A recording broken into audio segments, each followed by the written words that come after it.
Hi there, Mike MacArthur here with another episode of Librarian Learns.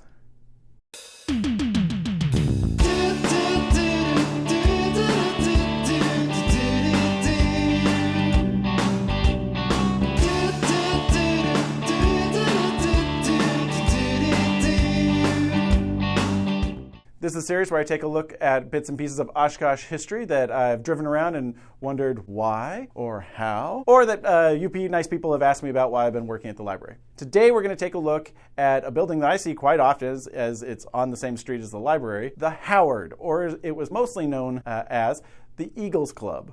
The Fraternal Order of the Eagles was founded in 1898 by 6 theater owners in Seattle, Washington. They stand for uniting fraternally in the spirit of liberty, truth, justice, and equality to make human life more desirable by lessening its ills and promoting peace, prosperity, gladness, and hope. Famous members of the Eagles include Presidents Teddy Roosevelt, FDR, John F. Kennedy, and Ronald Reagan, also Bob Hope, and achy breaky heart himself, Billy Ray Cyrus. Though it was formed as exclusively a men's fraternal organization, there is a women's auxiliary that was founded in 1927, and today women can join the Eagles just as well as the men. They were big supporters of establishing Mother's Day, putting it on their own personal calendar in 1912, 2 years before it was nationally recognized. They were also big supporters of enacting Social Security in 1935. The Oshkosh Erie, or chapter, was chartered October 20th, 1902, with about either 50 or 150 original members. There's some conflicting information I read.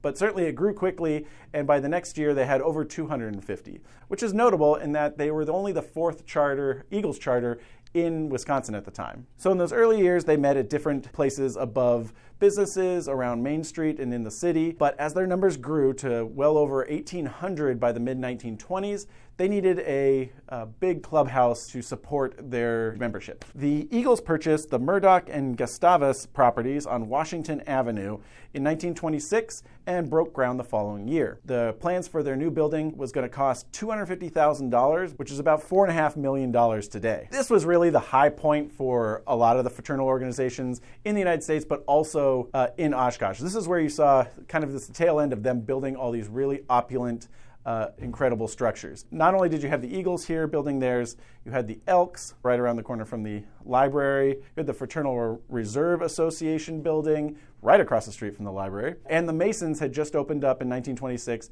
their newest building, again, right next to the library. The library was right in the middle of all of it. There was a public grand opening held February 11th, 1928. The building was quite impressive. It was designed by Henry Aller, probably the second most famous architect in Oshkosh history. And it was done in the English Tudor Revival style, which really set it apart from all the other major construction projects in the area, which all tended to be the neoclassical revivalist style, big columns and whatnot. This English Tudor mansion style was pretty unique. The Northwestern described it as the Eagles' new home has atmosphere of Merry England. That was a terrible accent. Don't let me do that again. With wide, spacious walkways that invited you into a very comfortable entrance and lobby quarters, cozy, comfortable furniture. The whole thing felt a little more like an English manor or home by design. It had reading rooms, a library, lounges, dark oak wood beams that accentuates the exposed beams in the ceiling. I also found it interesting that it was noted throughout the building there are bubblers furnishing water from the Eagles' own artisan well. They got fancy water. In the basement, there was a 10-lane bowling alley. There was an electric dumbwaiter that would allow them to take the food from the kitchens in the basement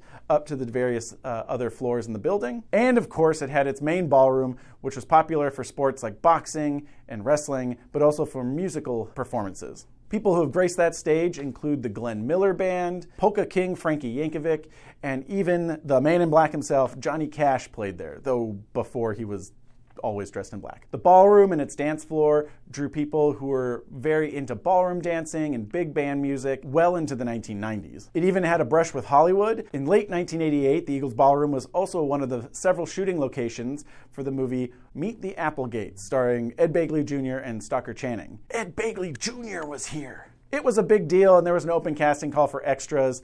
Let me know in the comments if you were one of the extras. Unfortunately, membership had been struggling in the 90s, down from its high of over 1,400 members in the mid-1950s. They had just under 200 by the year 2002. So in 2002, they begrudgingly sold the building to Art and Andy Dumke. Under Dumke management, it was rebranded as Studio Hall and was still used for musical performances, weddings, events, things like that. It had a strange life in this decade. It was also used in 2004 for charter schools. The ballroom was still great for bands and performances. In the early 2010s, it was rebranded again as the Electric Lounge. In 2012, it hosted what I think had to have been Oshkosh's first extreme underground metal festival, the Gilead Media Fest.